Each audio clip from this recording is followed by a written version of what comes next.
My name is Mimi Omoreji. I am the Director for Recruitment and Outreach for the School of Nursing, and you are here attending our first one of the quarter UCSF School of Nursing PhD information session. So to begin, before I hand it over to our very well-known guest speakers for today, I want to make sure that everyone is aware that this session will be recorded, and we will be putting this recording on our website just so you can have access to it after today. So for us to get started, I'm going to hand it over to Dr. Jill and Dr. Potter. Welcome, everyone. We're thrilled to see so many faces and talk about our favorite subject, which is, the PhD program at UCSF. So we look forward to talking with you and answering your questions. We do have a slide set that we can share with you, but first I'd like to introduce Michelle Pelter. Hi, everyone. So happy to see everyone here. I'm an associate professor in the Department of Physiological Nursing, and I'm the director of the ECG Monitoring Research Lab. I guess I should also mention I've participated in the PhD screening committee, so faculty from each of our departments participates in the review of applications. Great. Well, thank you, Michelle. And I should say I'm the Jill Howie-Esquivel, the PhD program director. And I'd love to introduce Debbie Akoba. So Debbie is the PhD program manager and is really the person who knows sort of the nuts and bolts, the workings of the resources for students, and can answer many questions as well. I began in this position August 1st, but did graduate from UCSF PhD program years ago and taught as faculty, and then taught at University of Virginia, and then have returned. So that's a little bit about my background, but I don't know, Mimi, would you like to share our slide set? Yes, I can definitely do that. Okay, thank you. There we go. Thank you very much. And then just Mimi, I'll just say forward and or next as we go to the next slide. So again, welcome to everyone. I thought I would show you just little snippets. These are profiles of some previous graduates that you can see on our website, and talks a little bit about their experience at UCSF and some of the things that they're doing now. So I encourage you to take a look at the website and learn about some of our previous graduates. Next slide.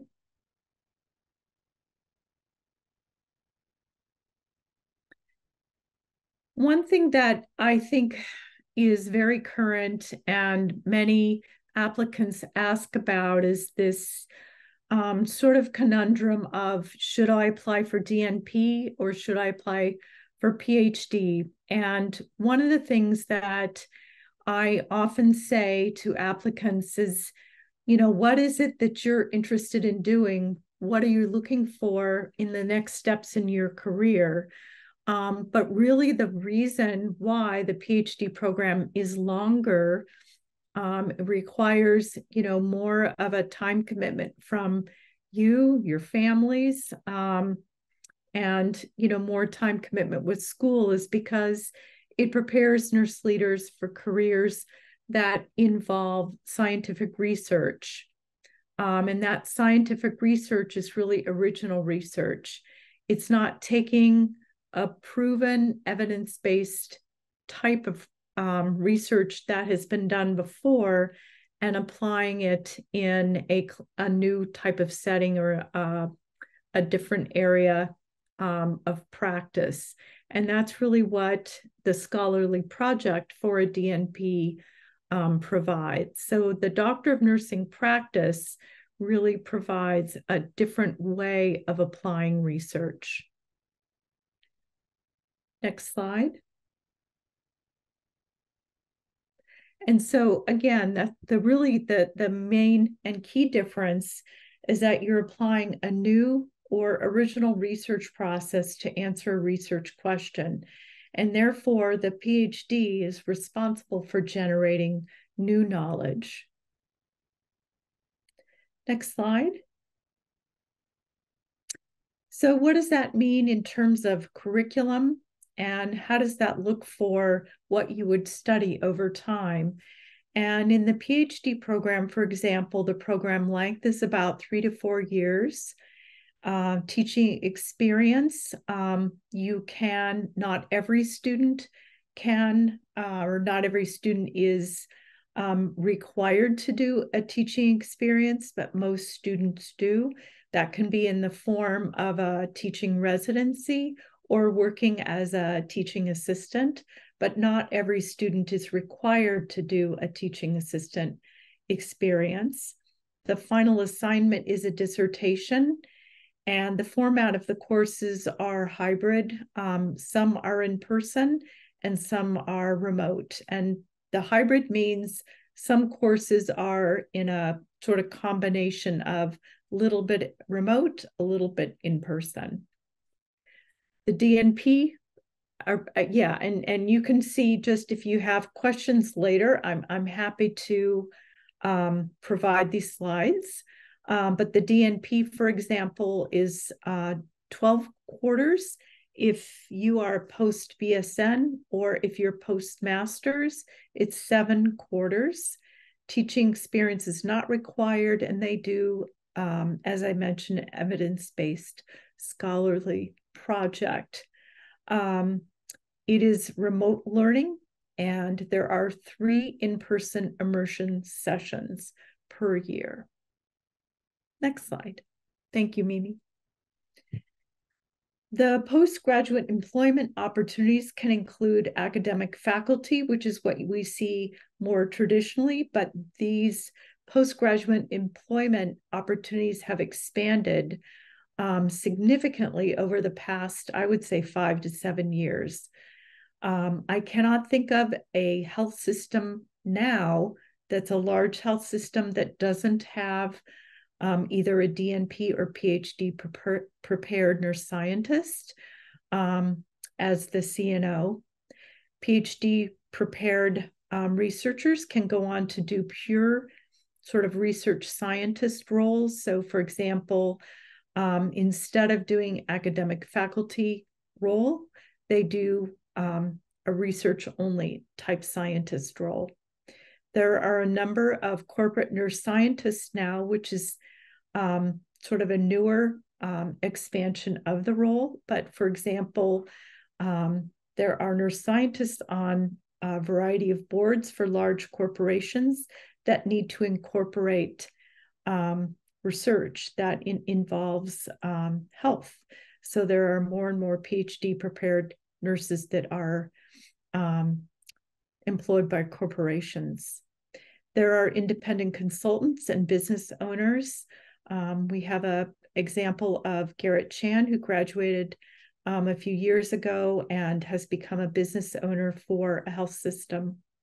And then CNOs, as I mentioned before. Next slide. I thought I would just give you a little bit of an overview of the PhD program curriculum.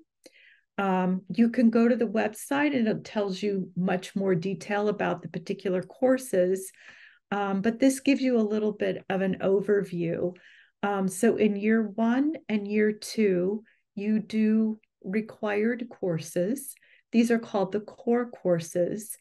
And in year 2, many students at that point develop either a qualitative or a quantitative focus in their coursework. So that means students who are interested in doing quantitative research will take perhaps more courses that focus on quantitative research methods than the qualitative students do. The qualitative students take more qualitative research methods focus.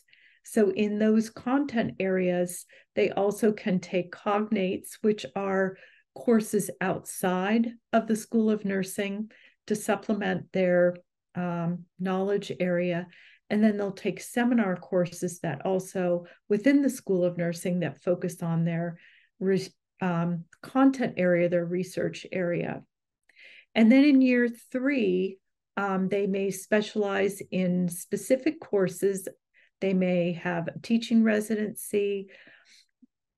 All of these coursework and residencies then culminate in something called the qualifying exam, where students are prepared to talk about their research. They provide papers that up to that point talk about their research area.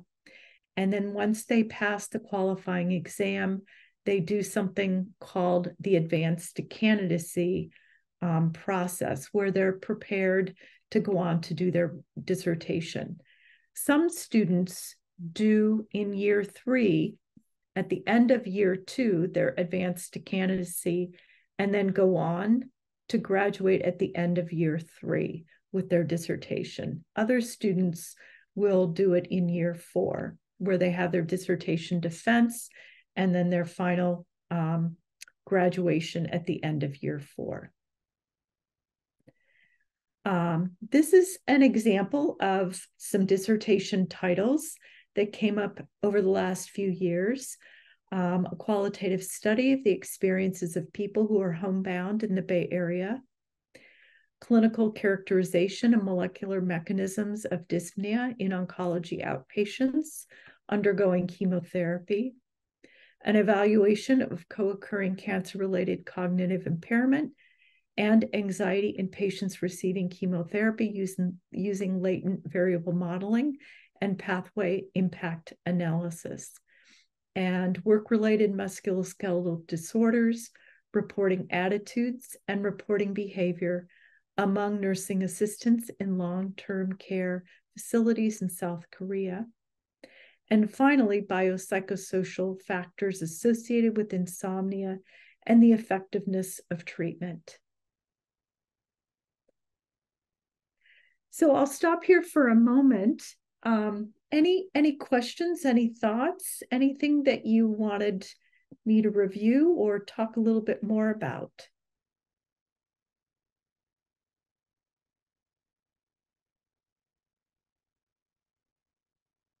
Okay. Michelle, maybe I'll let you talk about these next few slides. Sure. So we have been fortunate enough to secure funding for our PhD students, and it encompasses 3 years of in-state tuition. There are associated fees with registering and all of that, so that's taken care of. And there's a small stipend. I don't have the exact values here, but hopefully Debbie and or Jill could answer any specific questions about that. There is also the opportunity, Mimi, if you want to just go back one here, is there are also opportunities to get scholarships that are internal to the School of Nursing, from the graduate division. And certainly if your faculty advisor or other faculty have grants, those could be either from the National Institutes of Health or internal grants, students could be funded through that mechanism as well. So those are some of the funding opportunities that you'll have. The next slide, I'm not sure that I could totally speak to the housing. I don't know if Debbie wants to tackle that, but. Sure. I just thought that we should provide, we could provide just the link to the housing office here at UCSF, and that there are 4 main housing sites here at UCSF that are located around San Francisco. So if any of you are interested, this is a link to the student housing office, and they will spell out the specifics of timeline for application, the types of housing that is available, studios, 1 bedrooms, 2 bedrooms, apartments that are furnished, unfurnished, and give a brief description on the location of each site. So if you want to go to the next slide. Thank you, Debbie. We have some questions in the chat. We'll get to those maybe at the end here.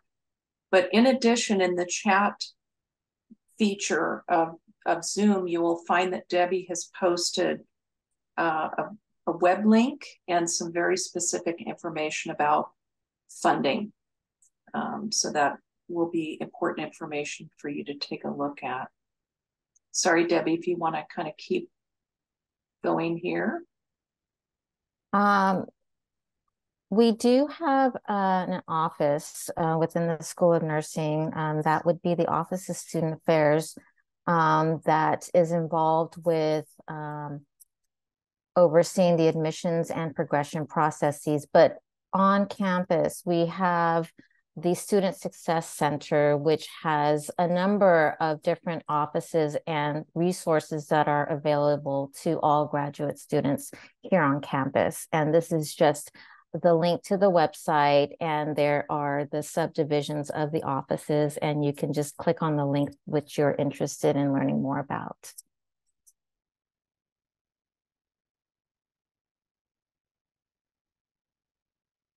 So the question here that's posed is a good one here. How do I submit a strong application? So again, on our website, there's a tab for the PhD program that will tell you all the components of the application. There's sort of the standard GPA, grade point average, and things of that nature. But we also have you write an essay. And this is really your opportunity. It's a 5-page essay, is the max, double spaced, and it's your opportunity to express to us, why you're seeking PhD education.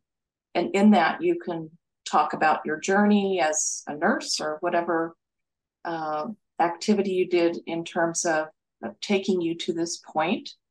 And again, it's just your opportunity to talk about how you arrived, the patient population you're interested in, or area that you're interested in studying. It's just a really neat way for you to express to us, why you're seeking PhD education. There's a question in the chat. So I'll take this opportunity here. We have faculty connection. This is to me, a very important part of your application. So when you apply to the PhD program, what's really important for you, in my estimation, is that you connect your area of interest with a faculty's area of research. Now, it doesn't have to be exact. I can maybe think of some examples for you, but you are going to have an advisor that's going to guide you through this process, okay? And so that connection to them and their program of research becomes really critical. So again, you can look, we keep saying go to the website, but that's probably your best way to find faculty that you can connect with. And I think it's a good idea to talk to 2 or 3 different faculty. And often when students reach out to me, if I'm not the perfect fit for that student, I will direct them to another faculty that might have a better connection with them. But this is a really key piece for you, because you really want again, to have a guide through this process. And it's really great if you can connect with a faculty that has an up and running program of research that can fit you in a question into their larger grant. That's what I did when I did PhD study at UCSF, is I carved out a dissertation question from my advisor who had a really robust program of research going. So again, it's really finding a good connection. Debbie is a wonderful resource to help guide you, as is Jill. So, you know, when I hear heart failure, I think of Jill. When I hear of pediatric acute care, I think of Sandy Stavesky. So those, you know, again, making those important connections that align with your interest and the faculty's interest is really going to make this process super meaningful and much smoother if you can make those connections. So I really highly recommend that you connect with people. And often, you know, we have applicants who may not have worked with a particular faculty, but they took the time to meet with them and learn about the program, learn about their research. And again, that can be weaved into your essay. In fact, we ask you if you've spoken with any faculty and who they are. Has a faculty member agreed to be your advisor? Those kinds of things. So in my estimation, this is a really key component. We also ask for letters of recommendation, and perhaps we should change it. It's not a letter. We do the recommendations through an online system where we have individuals that you've identified. We have 4 recommendations. You can include 5 if you would like. But this is an opportunity for somebody that you've worked with that can speak to your readiness for PhD education. We also, in addition to an essay, is we have you do a personal statement. That isn't on here, but that is another component. And this is an opportunity for you to kind of tell us about you and how you arrived here, challenges that you've experienced. It's a really wonderful part of an application that helps us really appreciate how you arrived here and why you're here and what your goals are and things of that nature. So I think those are sort of the big components of a strong application. Is there any questions about that? And then we'll look in the chat here and work our way through specific questions. Michelle, I actually wanted just to give a little more information about the link that Jill provided with regard to the UCSF profiles of faculty members and looking up faculty members for the nursing PhD program. I would suggest if you go to the link to do an advanced search and then to plug in your research interest and making sure that you choose nursing. So that way you can narrow down your search for faculty within the School of Nursing. And if you have questions about whether or not those particular faculty members on the list are indeed nursing PhD faculty members, you're more than welcome to reach out to me. And I can look through the list that you pulled up and I can let you know which of those faculty members are nursing PhD. And I'll put my email in the chat. So if you have any questions, you know, feel free to reach out. Thank you so much, Debbie. That would definitely be very helpful. Thank you, Jill, Michelle, and Debbie. So as we are ready for question and answers, again, the way we will do it is if you have a questions and you would like to speak, you can raise your hand via Zoom. And if you would like to do it via the chat, which we already have a couple, we can do it that way as well. Starting with a question from Jack Joves. what is the percentage of students finishing dissertations end of year 3? I can answer that. I can't really give you a percentage. But since I've been with the School of Nursing, I would say that any given year, it would be maybe 1, 2 out of the group that would finish in 3 years. It's not it doesn't happen often, but it can be done. Okay, I guess a better question is, how doable is it to finish your dissertation at the end of year 3? Depends on. It depends on your project, Yeah. and it depends on, the work that you're doing with your advisor, how quickly you're able to gather your data. I don't know, Jill, did you want to speak to that? Yeah, I'll speak to both. So, if someone comes already with a very focused area of research that they're clear that they want to study, and I'm just going to put it out there, don't work a lot outside. So, doing full-time work and doing a PhD program just doesn't work. So if they're very focused on their studies, they have a focused area of research they're interested in, they can, I know of several who are graduating this year and in 3 years, and I would say that's 25% of the students, just rough estimate.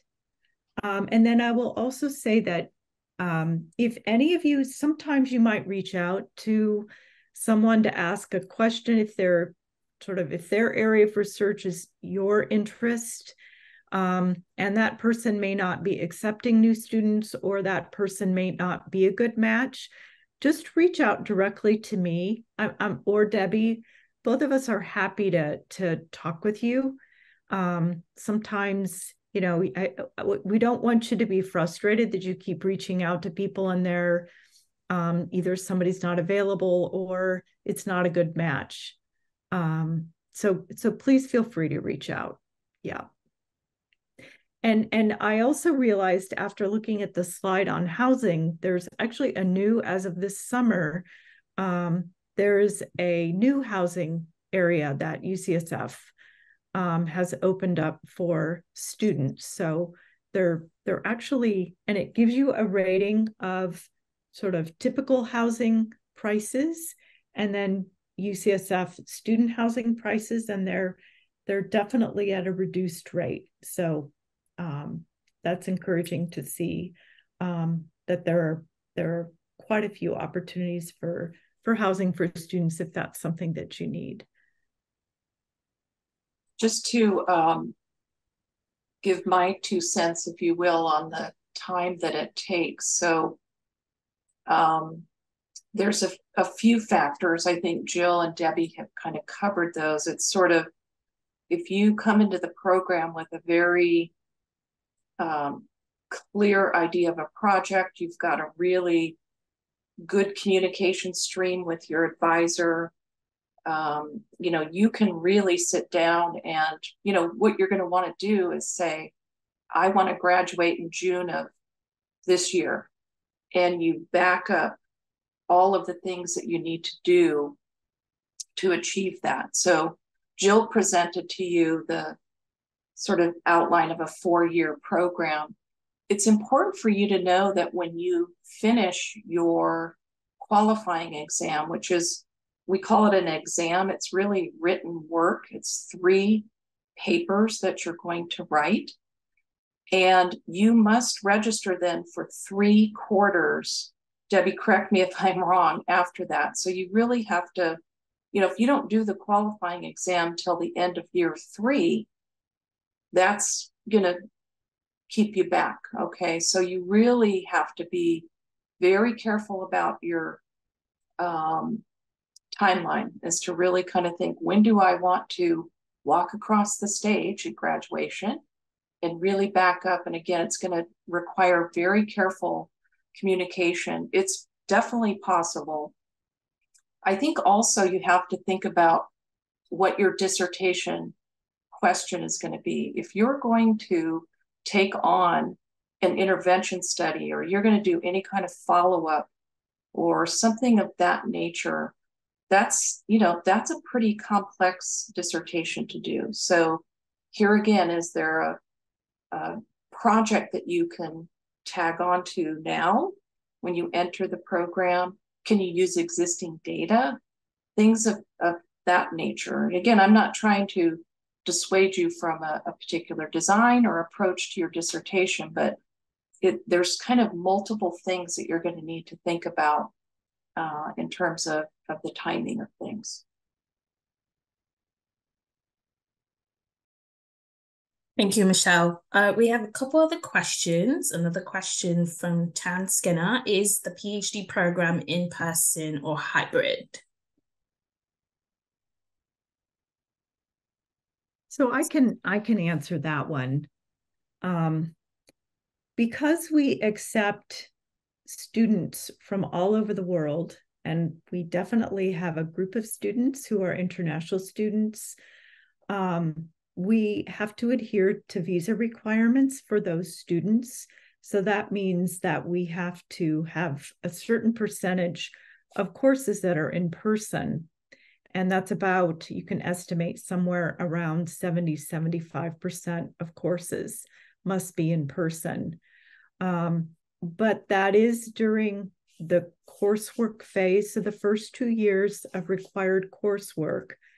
Once a student is finished with those first 2 years, then if they choose to continue with courses, it just depends on the course itself. It could be in person, it could be remote, it could be hybrid. And then I do think I saw a question somewhere in here about data collection or students collecting or doing their dissertation that isn't on site. And for sure, there are students who do data collection in many parts of the world. We have a student who's from the Basque region of Spain who's collecting data there. We have a student collecting data in Africa right now.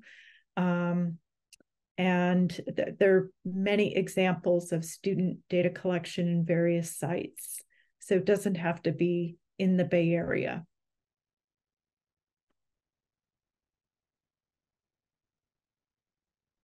Thank you so much, Jill. Okay, another question from Samson. Must the research, I think you just covered this, Jill, correct? And we also already covered the question about faculty members. So if you have, okay, we just had another question. Louisa is asking about the nursing school transcript evaluation. They just finished nursing school in Australia in 2016. I can answer that question. So the school will require an evaluation of your transcript, mainly if the school that you earned your qualifying degree was earned in a school that is not in the United States, is not in English, or not on the 4.0 grading system. So the graduate division does have links on their website to, I believe it's 4 evaluation agencies that our applicants may use to have their transcripts evaluated.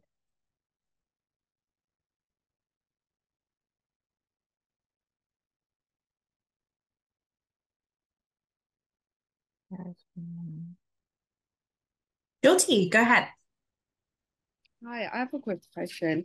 When our recommenders send in our recommendation or like fill out the survey, do we get notified about it that they've completed it, or will that way when we submit our applications, we know if someone has submitted it or not, or if we need a reminder to be sent?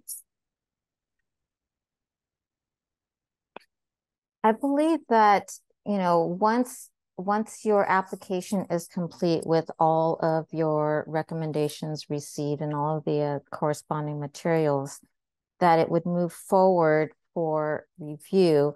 You may, however, want to check in with your recommenders to confirm that they have submitted a recommendation on your behalf. So I would suggest just checking in with them.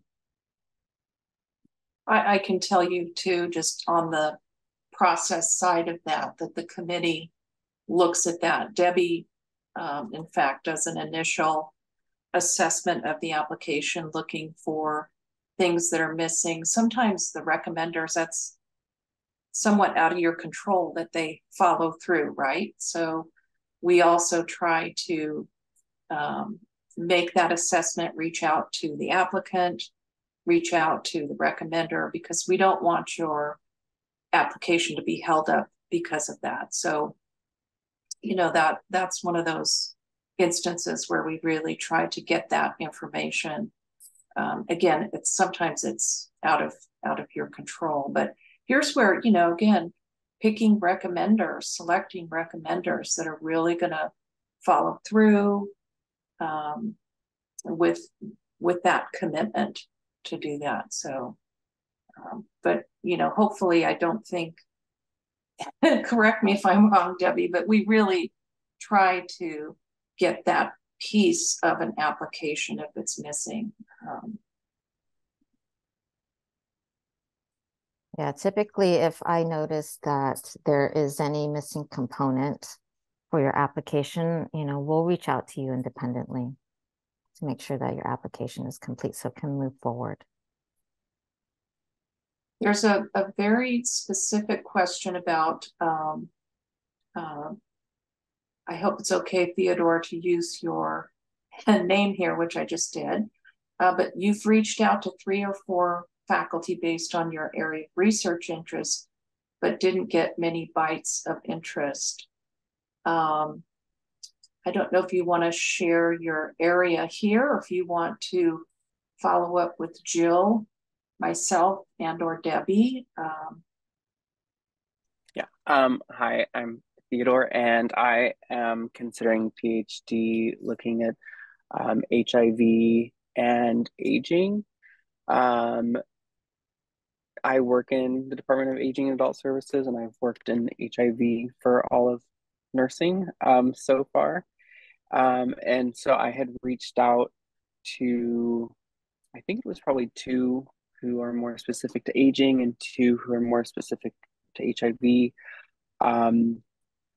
One in aging didn't feel like it was a good fit because they don't have the piece in HIV. And the other one in aging is working at the associate level now. So they've gone to a different school as full-time. And then with HIV, it was like, we still work in acute care, we're too busy. So and one of them came recommended from people I know. They're like, oh, they're at UCSF, talk to them. And so then I haven't looked. That was probably 6 or 8 months ago now. But it's in the back of my mind still. I mean, I can think of a couple of faculty that are in that area. So we could follow up with you with some names. Jill, what would be the best for Theodore to speak directly to you, or? Yeah, no, I responded actually to him, to Theodore, to say that he can feel free to reach out, and we can chat by email, or we can certainly chat on Zoom, and I can help you with names. And I will say that it's okay if you can't, like, for example, if what you're talking about is so interesting to me. If you find somebody that's, you know, a person that's HIV but not aging, that's okay. Mm-hmm. As you progress in the program, you can find others as a student who can help you with the aging component. So it's okay if you find one person that's willing to work with you. You don't have to find, every single person that might match with your research interests. So, yeah. Okay. Thank you. I will send you an email. Yeah, we have Debbie, wasn't there just funding like a yes, T32 that's a HIV so Yes. definitely I think it's there. I think you raise a good question when you've got sort of two foci, if you will. So you've got the HIV piece of that and then the aging. But what can happen is you'll pick sort of a primary, or my recommendation would be to pick kind of a primary person. And it sounds like, again, I've just briefly heard your background, that the HIV would probably be the core part of that. And that should, in my estimation, be your advisor. What you do in the qualifying exam and the dissertation piece is the qualifying exam is made up of 4 faculty members, okay? And that's where you would bring in an expert in aging. I don't know if you're acute care outpatient, you could find another person that would fit that. So you kind of round out your committee with experts that, it sounds like the core is HIV, but you want to bring in an aging expert, maybe a person that's specific to your setting. I don't know if you're going to use an electronic health record, you could bring in somebody like that. So you get to kind of create this group that has expertise in a particular thing, and all of them come together to kind of help support you with your work. When you get to the dissertation, that is made up of 3 faculty. You can keep the 4 from your qualifying exam if you want to. Many students do that because, again, you've created this really neat collaborative aspect to your dissertation, but it can be 3, but you can keep those 4 that were part of the qualifying exam. And again, it's really thinking of individuals that can enhance your learning, bring a particular expertise or what have you that would help you through all of this process. I don't know if that helps you, if you have a question from there. No questions right now, but that was very helpful. Thank you. Thank you, Michelle. We have a couple other questions. I believe, Debbie, this is for you. It's a follow-up. Louisa is asking, thank you for answering my question. Do I have to do the evaluation first before applying to the DNP program? And then we have another question. At what stage of the application process do you advise the transcripts are evaluated? I'm going to assume anybody who earned a degree from an institution outside of the US is probably going to apply to more than one program. And so should have an evaluation on hand. Although I do understand that, these services are not cheap. They are expensive. And I'm very sensitive to that. Preferably, we'd like to see an evaluation in the application so that can move forward for review. I mean, if the degree was earned from, say, from Britain, and the language of instruction was in English, and it's clear that the level of grades were at what would be acceptable for admission, we may consider pushing it forward for review, but really it should be in your application if possible.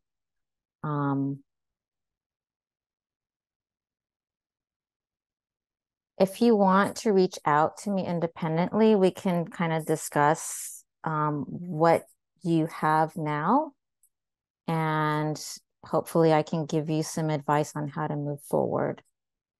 with your application.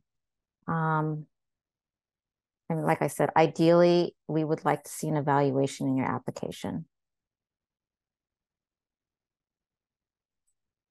For the DMP program, maybe Joe can speak to that. Debbie, can you restate the question? Or the So comment? the question is, do I have to do the evaluation first before applying to the DNP program? That would be for an international student, that would be the same criteria, yes. Thank you, Mary. It's so lovely to see you here. Thank you for attending. We also have a follow-up question from Jamilatu asking, do applicants need a proof of English proficiency? If an applicant is not a U.S. resident, is international, and did not go to school or earned a degree at an institution where the language of instruction was in English, then we do require either the TOEFL exam or the IELTS. If an applicant had at least 1 year of education within the United States, then we might consider waiving the English proficiency requirement. So it depends upon your specific situation. So you earned your degree in Ghana. Was the language of instruction primarily in English for your master's degree? Yes, please. Yes. English. So then we would be able to waive your the English proficiency requirement. Thank you. Thank you, Debbie. Jyoti is asking, if you are taking statistics next semester, should you click yes that you have taken statistics recently or click no, Debbie? I would state that you have not taken statistics. Your application can be submitted with the statistics or the research course prerequisites in progress. So if your application is reviewed and move forward for interview and then admitted, then you would be required to complete any course prerequisite prior to matriculation. Sounds good. Thank you so much, Debbie. Do we have any other questions as we get really close to the hour of closing this wonderful information session? Jack, did you have a question? Yes, I do. I'm sorry if I'm leaving everyone here, but just speaking more about the research course requirement, I don't know if I'm making this up, but perhaps 2 or 3 years ago, this was not a requirement for admission. I don't know if I'm making this up again, because I've looked into this application. It was not there, but I'm probably one of those students who does not qualify as far as the course that I've taken at UCSF over fall of 2019. And it does not really specify here if it is a graduate level introductory research course that I must retake again just to prove that I can study research again. So did you take the course prior to the fall of 2019? If I'm considering fall of 2025 application, then yes, I will not be able to meet it. So I would have taken my research course, which, as a matter of fact, Dr. Pelter have taught that research course when I was there. So no, I will have not. I thought I recognized your name, Jack. Yeah, hello. Yes, yeah. Well, that would fall outside of the recency requirement for our program. So if you identified a course at, an accredited institution, you could certainly take that course. If you find a course and you wanted confirmation on whether or not it would meet the requirement, you can certainly reach out to me and I can, send me a link to the course, and or the course description. And if it's similar to the one that you took while you were here back in 2019, then I'm sure it would suffice. But yeah, the only problem is it would fall outside of that 5-year recency requirement. That's right. Okay, thank you. Mm-hmm. Hey, Debbie, can you tell us where, both you and Michelle, where do you see applicants take statistics? What's a school that you see often listed on a transcript? I usually direct our applicants to a community college, because it is an affordable option. I've seen students or applicants take courses from community colleges, San Francisco. So any institution that's accredited, and it's basically, your entry-level stats course is acceptable. Great. So Ashley has in the chat that she took the research through CCSF and it was free for residents. Good to know. Thank you, Ashley. Oh, that was statistics, not research. Yes. Thank you, Ashley, for sharing. That is very true. You can take it if you have proof that shows that you are a resident of San Francisco. Does anyone have any other questions?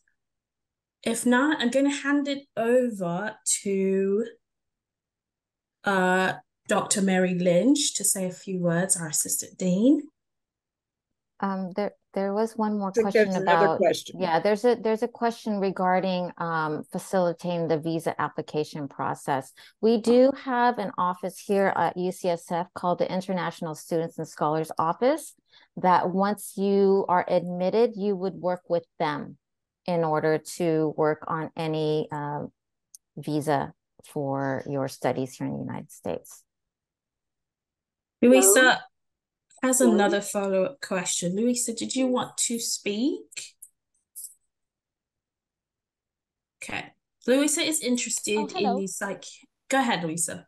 Oh, hi. For some reason, I cannot use my camera here. That's okay. So I would like to apply for psychiatric NP program. So I would like to know a little bit more about this course. The semester, which semester gonna be started, the spring or the summer, and anyone I can contact to apply for this.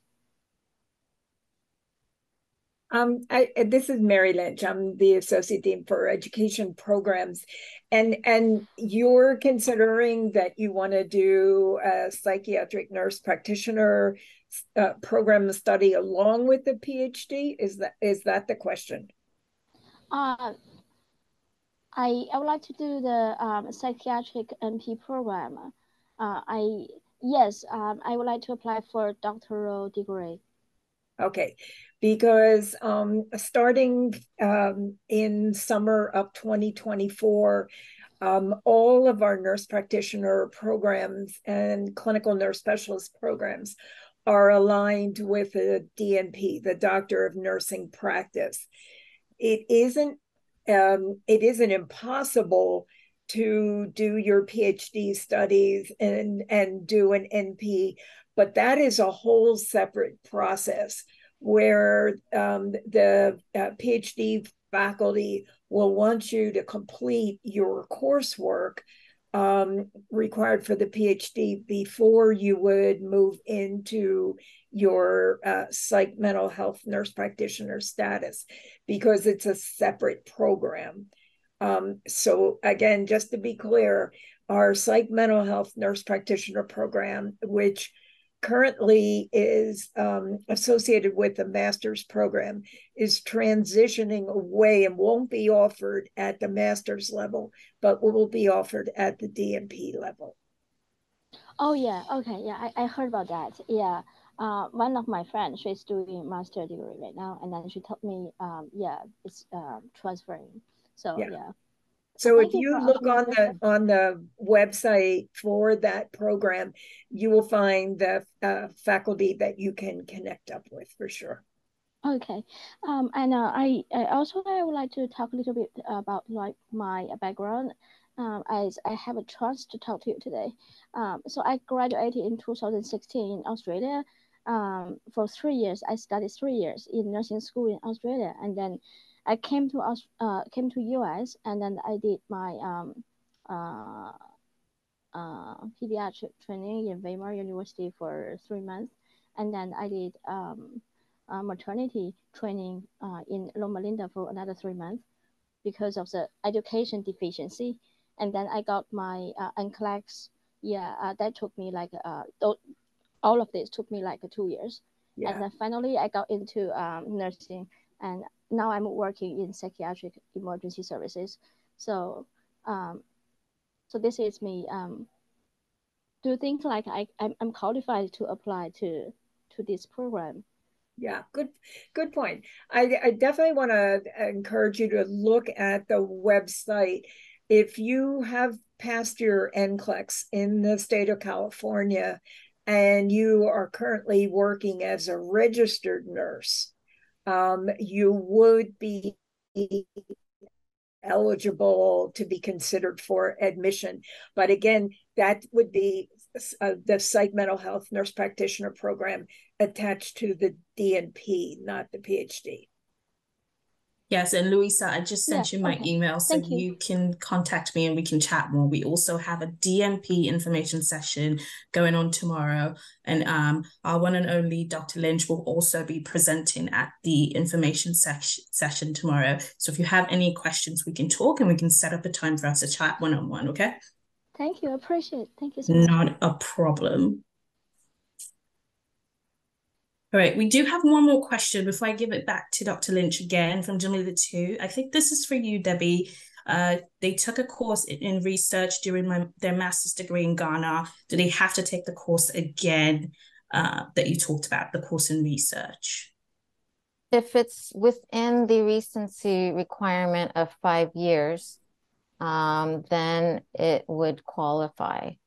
As long as you are able to identify which course it was on your transcript, because we'll need to see that. We'll need to see evidence of it being taken. Thank you, Debbie. All right, I'm going to hand it back to you, Dr. Lynch. Go ahead. Thanks. Just a quick comment. I'm sorry I wasn't able to be here at the start. I just want to tell you how excited all of our faculty are that you came to this info session. Our PhD program is one of the top programs in the country. And considering this opportunity is really important in your career. As I look at the pictures, or those of you who are on the screen, you are young in your careers and participating and starting doctoral study in a PhD program can take you to many open doors that you can't even consider right now. And nationally, our need for doctor-prepared faculty with PhDs is substantial. So the investment that you make in yourself now, even though it may be challenging at times, is really going to give you amazing opportunities throughout the country for you to have solid and secure employment for the rest of your life in a way that you will be thrilled at what the opportunities will be. So I just want to say good for you for showing up. This is super. And know that the career that you are looking at is an invaluable opportunity. So please consider UCSF for your PhD. Thank you. Thank you so much, Dr. Lynch. Again, thank you so much, Michelle. Thank you so much, Debbie. And thank you so much, Jill. And also thank you for everyone for joining us. We will be following up with an email just to let you know more about our program. Again, Debbie, when is the deadline for the application? That would be December 15th. December 15th. Thank you everyone for joining. Please make sure you have your applications then. And if you have any additional questions, be sure to reach out to us. Have a good one.